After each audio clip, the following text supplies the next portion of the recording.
Hello everyone, you are welcome in MS एज्युटेक channel. मित्रांनो, आजच्या या व्हिडिओमध्ये आपण ॲडव्हर्ब या पार्ट्स ऑफ स्पीचचा विचार करणार आहोत. ॲडव्हर्ब म्हणजे काय, ॲडव्हर्बचे टाईप आणि ॲडव्हर्बशी संबंधित असलेल्या साऱ्याच शंका दूर करण्याचं काम या व्हिडिओच्या माध्यमातून होणार आहे. म्हणून हा व्हिडिओ आपण शेवटपर्यंत पाहावा असं आपणास सजेशन आहे. So let's start. First of all, what is an adverb? Adverb म्हणजे काय? Adverb is a word that modifies verb, an adjective and another adverb. Adverb म्हणजे असा शब्द की जो शब्द क्रियापदाला, विशेषणाला आणि दुसऱ्या एखाद्या क्रियाविशेषणाला अर्थ देण्याचं काम करतो, त्याला ॲडव्हर्ब असं म्हणतात, क्रियाविशेषणाव्यय असं म्हणतात. For example, he speaks clearly, Mohit worked very hard, the bouquet looks very attractive. या तीनही वाक्यांमध्ये मित्रहो अनुक्रमे क्लिअरली, टू आणि व्हेरी हे ॲडव्हर्ब आहे. पहिल्या वाक्यातील क्लिअरली हा शब्द स्पीक या क्रियापदाला मॉडिफाय करतो. दुसऱ्या वाक्यातील टू हा शब्द हार्ड या असलेल्या दुसऱ्या ॲडव्हर्बला मॉडिफाय करण्याचं काम करतो. तर तिसऱ्या वाक्यामधील व्हेरी हा शब्द ब्युटिफुल, अट्रॅक्टिव्ह या ॲडजेक्टिव्हला मॉडिफाय करण्याचं काम करतो. अशा पद्धतीने ॲडव्हर्ब हा शब्द व्हर्ब, ॲडजेक्टिव्ह आणि ॲडव्हर्ब यांना मॉडिफाय करण्याचं काम करतो. Then types of adverb. ॲडव्हर्बचे एकूण 8 प्रकार आहेत मित्रांनो. Adverb of manner, adverb of place, adverb of time, adverb of degree और quantity, adverb of frequency, adverb of reason, adverb of interrogation, adverb of affirmation and negation. चला एका प्रकाराचा आपण व्यवस्थितपणे अभ्यास करूयात. First type is adverb of manners. The adverb that indicates manner in which action is performed, that is called adverb of manner. जे क्रियाविशेषण एखादी क्रिया कोणत्या मॅनरने, कोणत्या पद्धतीने झाली हे दर्शविते, त्याला ॲडव्हर्ब ऑफ मॅनर असं म्हणतात. For example, fastly, slowly, greatly, smoothly, cleverly, clearly, greatly, strongly. All these are examples of adverbs of manner. Sentence example. Tanaji fought bravely. We must oppose all evil things strongly. He ran fastly. मित्रांनो, या वाक्यांमध्ये bravely, strongly, fastly हे जे ॲडव्हर्ब्स आहेत ते adverb ती क्रिया कशा पद्धतीने झाली, कशा मॅनरने झालेली हे दर्शवते. For example, Tanaji fought, Tanaji लढला. तानाजी कसा लढलाय, कशा पद्धतीने लढलाय हे ब्रेवली हा शब्द दाखवतो. त्याचबरोबर ही रॅन, तो पळाला. कसा पळालाय? फास्टली. दुसऱ्या एक्झाम्पलमध्ये वी मस्ट अपोज, आपण अपोज केलं पाहिजे. कसं अपोज केलं पाहिजे? स्ट्रॉंगली. आणि म्हणून हे जे ॲडव्हर्ब्स आहेत ते ॲडव्हर्ब्स आहे ॲडव्हर्ब्स ऑफ मॅनरचे example. Now let's move ahead. Second type, adverb of place. The adverbs that indicate place where the action is perform, they are called adverb of place. Such type of adverbs answer the questions where. For example, here, there, everywhere, nowhere, near, far, beside. All these are examples of adverbs of place. Sentence example. My father is working there. Come here. You can see greenery everywhere. विद्यार्थी मित्रांनो, या वाक्यांमध्ये here, there, everywhere हे आहेत adverbs of place. कारण त्या वाक्यांमध्ये ती ऍक्शन कुठे घडली हे सांगण्याचं काम त्या ॲडव्हर्ब्सच्या माध्यमातून झालेलं आहे. For example, my father is working, माझे वडील काम करतायत. व्हेअर या प्रश्नाचं उत्तर सांगणारा शब्द आहे दिअर, म्हणून तो आहे adverb of place. Second sentence मध्ये सुद्धा कम या प्रश्नाला जर आपण व्हेअर असा प्रश्न विचारला तर उत्तर येतं here. You can see greenery, where can you see greenery? Answer is everywhere. तर ही सगळे आहेत ॲडव्हर्ब ऑफ प्लेसचे examples. The next type is adverb of time. Adverb of time indicates time when the action is performed. For example, now, then, early, late, always, never, in the morning, in the evening, today, tomorrow, yesterday. All these are the examples of adverb of place. Such type of adverb answer the question when. Sentence example: she is always happy. Every day they go for walk. Spoken words never returns.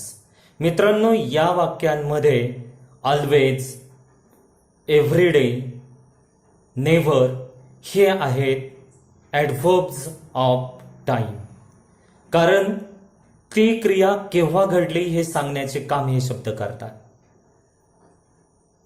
She is always happy या वाक्यामध्ये ती happy असते आहे केव्हा असा जर आपण प्रश्न विचारला तर ऑलवेज हे आन्सर त्याचं येतं. म्हणजेच हॅपी असण्याचा कालावधी, काळ सांगण्याचं काम या शब्दातून केलेलं आहे, म्हणून ते आहे ॲडव्हर्ब ऑफ टाइम.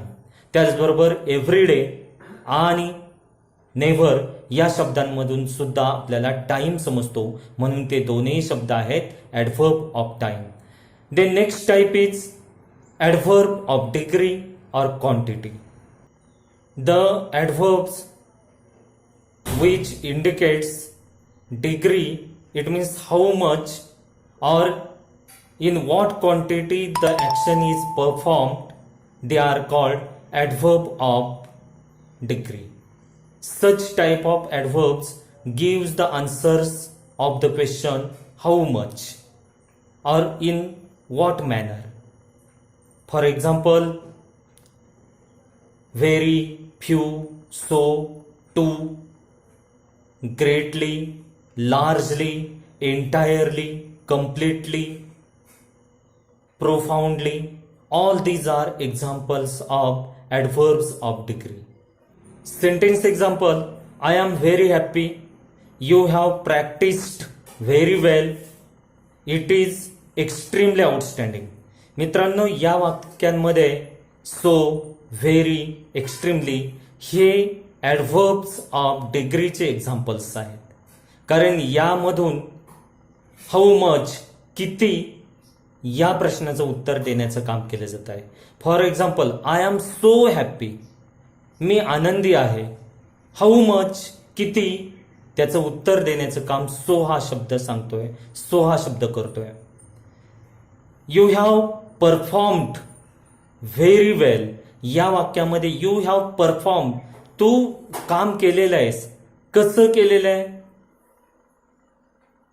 ते सांगण्याचं काम हा व्हेरी हा शब्द करतोय. ते सांगण्याचं काम व्हेरी वेल या शब्दाच्या माध्यमातून समजत आहे.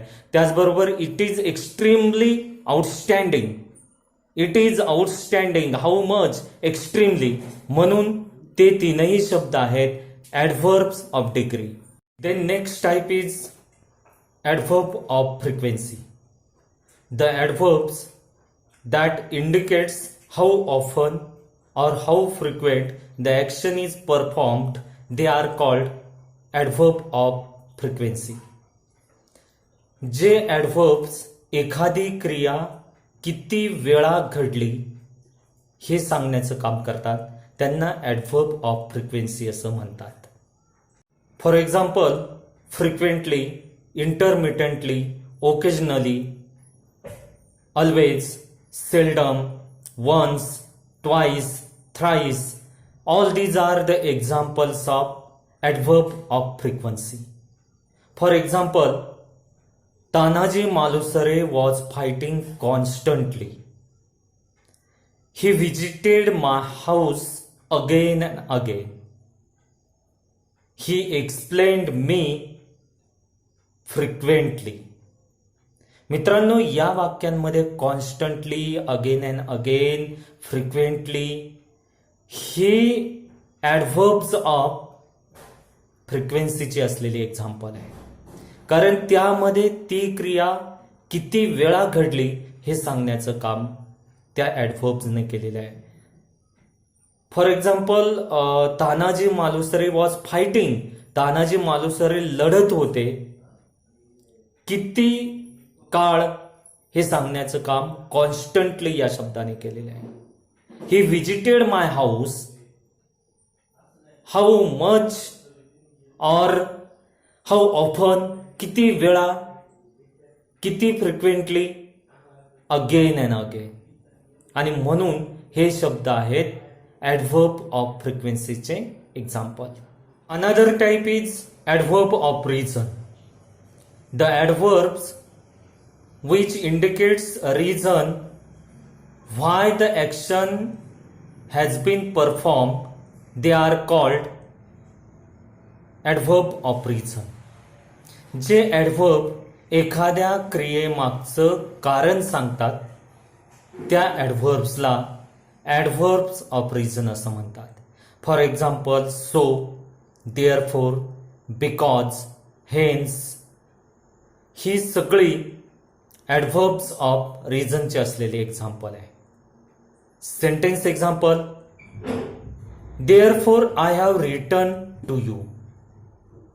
माय doctor has advised me, so I am practicing yoga daily. She is here in order to help you. मित्रांनो, या वाक्यांमध्ये therefore, so, in order to हे ॲडव्हर्ब्स ऑफ रिझन आहेत. कारण त्या प्रत्येक ॲडव्हर्बमधून रिझन सांगण्याचं काम केलेलं आहे, कारण सांगण्याचं काम केलेलं आहे, किंवा एखादी ॲक्शन का घडते हे सांगण्याचं काम केलेलं आहे. For example, in the second example, दुसऱ्या उदाहरणामध्ये पहा, my doctor has advised me. Our family doctor has advised me, so I am practicing yoga daily. मी योगा डेली प्रॅक्टिस का करतो आहे, मी त्याचं जे कारण आहे ते कारण या ॲडव्हर्बमधून व्यक्त झालेलं आहे. सो या ॲडव्हर्बमधून सांगण्यात आलेलं आहे, म्हणून ते आहे adverb of reason. Another type is adverb of interrogation. The adverb which are use to ask question, they are called adverb of interrogation. ज्या ॲडव्हर्बचा वापर प्रश्न विचारण्यासाठी केला जातो त्यांना प्रश्नार्थक क्रिया विशेषणाव्यय असं म्हणतात. For example, why, who, where, when, how many, how much, etcetera. All these are the example of adverb of interrogation. Sentence example, where do you live, what are you waiting for, when will you complete your homework. मित्रांनो, वरील वाक्यांमध्ये where, when, what हे adverb of interrogation आहे. कारण ते तीनही adverbs क्रियापदांशी संबंधित आहे. व्हेअर डू यू लिव्ह, तू राहतोस, राहणे या शब्दाशी व्हेअर हे ॲडव्हर्ब किंवा हा शब्द संबंधित आहे आणि त्याने प्रश्न विचारलेला आहे, म्हणून तो आहे adverb of interrogation. What are you waiting for, याही वाक्यामध्ये व्हॉट हा शब्द वेटिंग फॉरशी संबंधित आहे आणि त्याने प्रश्न विचारलेला आहे, म्हणून हे तीनही शब्द जे आहे ते आहेत adverb of interrogation. Then next type is adverb of affirmation and adverb of negation. First of all, let us see adverb of affirmation. The adverb which confirms the action, they are called adverb of affirmation. जे क्रियाविशेषण अव्यय एखादी क्रिया झाल्याचे घडण्याची खात्री देतात त्यांना ॲडव्हर्ब ऑफ अफर्मेशन असे म्हणतात. For example, yes, sure, certainly, clearly, definitely, absolutely, exactly. All these are examples of adverb of affirmation. Sentence example: yes, you are right. She will definitely help you. The moon is clearly visible. मित्रांनो, या वाक्यांमध्ये yes, definitely, clearly हे adverbs of affirmation आहे, कारण त्यातून त्या गोष्टी झाल्याचं कन्फर्म करण्याचं काम केलं जातं. यू आर राईट हे अधिक कन्फर्म करण्यासाठी यस या शब्दाचा वापर केलेला आहे. शी विल हेल्प यू, पण डेफिनेटली या शब्दाने शुअरली, डेफिनेटली, कन्फर्मली ती तुला मदत करणार आहे हे स्पष्ट होतं. आणि म्हणून या सगळ्या ॲडव्हर्ब्सला ॲडव्हर्ब ऑफ अफर्मेशन असं म्हणतात. Now adverb of negation. Adverb of negation means the adverb which denies action. They are called adverbs of negation. जे adverb एखादी क्रिया झाल्याचा नकार देतात त्यांना adverb of negation असं म्हणतात. For example, no, never, nothing, nowhere, hardly, scarcely. All these are examples of adverb of negation. Sentence example: No, you are not right. You will never commit a mistake. She hardly does her homework. मित्रांनो, या वाक्यांमध्ये no, hardly, never हे adverbs of निगेशनची असलेली example आहे, कारण त्या ॲडव्हर्बमधून ती क्रिया न झाल्याचं ते कन्फर्म करतात किंवा ती क्रिया झाली नाही असं दर्शवतात, आणि म्हणून ते आहेत adverb of negation. In this way friends, या व्हिडिओच्या माध्यमातून आपण ॲडव्हर्ब आणि टाइप्स ऑफ ॲडव्हर्ब यांचा अभ्यास केला आहे. आय होप तुमच्या बहुतेक साऱ्या शंका या व्हिडिओच्या माध्यमातून पूर्ण झालेल्या असतील. Thank you so much for watching the video.